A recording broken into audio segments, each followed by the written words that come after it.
আসসালামু আলাইকুম। পবিত্র তারাবির নামাজ না পড়লে কি আমাদের রোজা হবে?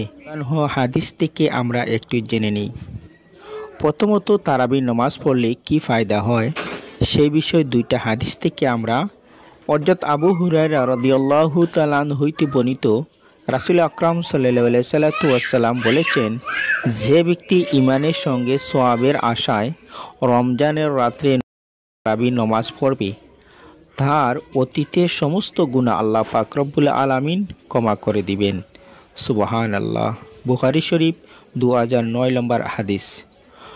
হযরত আব্দুর রহমান ইবনে আউফ রাদিয়াল্লাহু তাআলা আনহু হইতে বর্ণিত, রাসূল আকরাম সাল্লাল্লাহু আলাইহি ওয়াসাল্লাম বলেছেন, নিশ্চয় আল্লাহ তাআলা রমজান মাসের রোজা রাখা তোমাদের জন্য ফরজ করেছেন, আর আমি তোমাদের জন্য রমজান মাসে আল্লাহর ইবাদতে ধারানো সুন্নত রূপে চালু করেছি।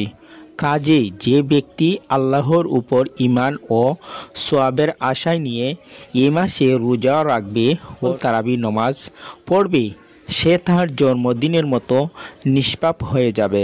সুবহানাল্লাহ। নেসাই শরীফ 2212 নম্বর হাদিস।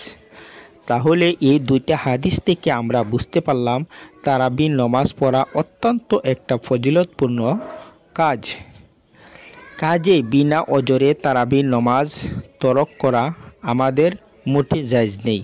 তারাবির নামাজ না পড়লে রোজা বাতিল হয় না, রোজা আপনার হয়ে যাবে, রোজার কোনো ক্ষতি হবে না। তবে তারাবি পড়ার মাধ্যমে রমজানের বরকত ও রহমত পাওয়ার সহজ উপায় হয়। আর তারাবিটা পড়লে রাসূল পাক সাল্লাল্লাহু আলাইহি ওয়াসাল্লামের প্রিয় একজন উম্মত হওয়া যায়। আল্লাহ পাক রব্বুল আলামিন আমাদের প্রত্যেককে যেন তারাবির নামাজ পড়ার মতন তৌফিক দান করেন। সবাই বলেন আমিন।